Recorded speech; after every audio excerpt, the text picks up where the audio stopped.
The Fleeces.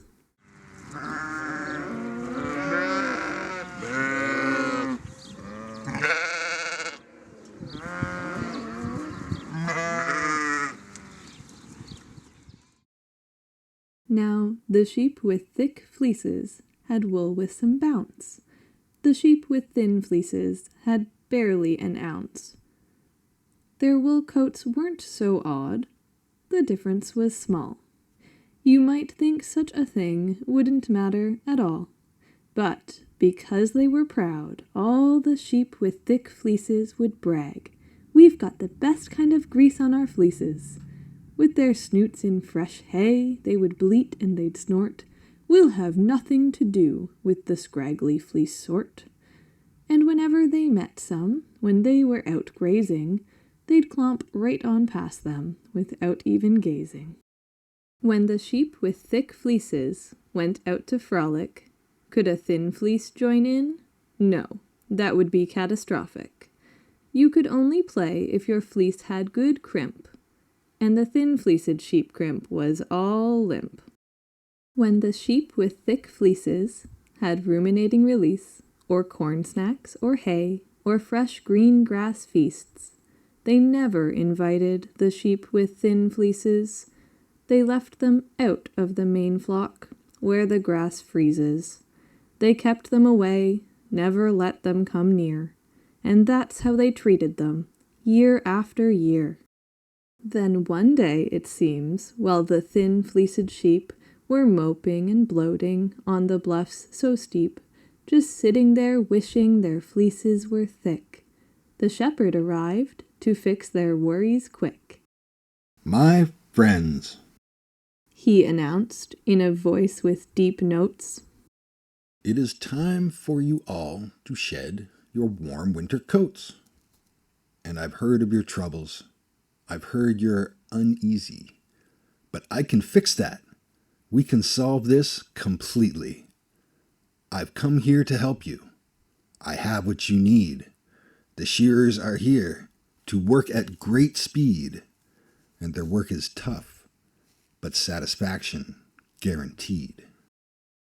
Then shearers Don Metherall and Jacob Heffernan reviewed their very peculiar plan, and they said, "You want wool like a sheep with thick fleece? My friends, you can have it in a couple minutes each. Just line up in order and climb up the barn boards." So the sheep clambered on up. Then the electric shears roared, and they clipped and they zipped and they buzzed and they hummed and they slid all about, but the shears really stunned. When the sheep with winter fleeces were done, they had none. They had no fleece at all.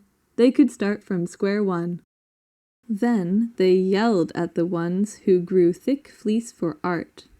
"We're exactly like you. You can't tell us apart. We're all just the same now, you snooty old beasts. And now we can go to your grass-eating feasts." "Good grief," moaned the ones who had thick fleece at first. "We've still the best fleeces, and they have the worst. But now, how in the world will we know?" they all frowned, "if which kind is what, or the other way round?" Then up came the shepherd with a very sly smile, and he said, "This will only last a short while. So you don't know who's who. That is perfectly true. But eventually, friends, do you know what you'll do? All you sheep will grow back all your fleeces, and all it will take is about half a year eaches." "Thick fleeces are no longer in style," said the shepherd. "The summer heat is too hot to have fleece in this herd. The wondrous shears will take all your fleeces off, so you can be more agile and reach the water trough." And those handy shearers, working very precisely, removed all the fleece from the sheep quite nicely. Then, with snoots in the air, they paraded about, admiring their trimmed figures on their way out. "We know who is who, now there isn't a doubt." The sheep who still had fleeces began to pout. Then, of course, those with fleece all got frightfully mad. To be wearing a fleece now was frightfully bad. Then Don Metherall strode into their pen, for it was their turn to be shorn once again. Then, of course, from then on, as you probably know, the shearers really got into the flow. All the rest of that day, in that wild, bustling barn, the sheep gave up their wool to be made into yarn. Off again, through again, in again, out again. Through the barn sheep were herded round and about again, losing their fleeces every minute or two. They kept patiently waiting. They kept running through until neither the thick or the thin fleeced sheep knew whether this one was that one, or that one was this one, or which one was what one, or what one was who. Then, when every last bit of their energy was spent, the shearers packed up their tools and they went. And they sighed as they left, "Man, I need some sleep. The hardest work by far is the shearing of sheep." The shepherd was right, I'm quite happy to say. All the sheep got really quite smart on that day.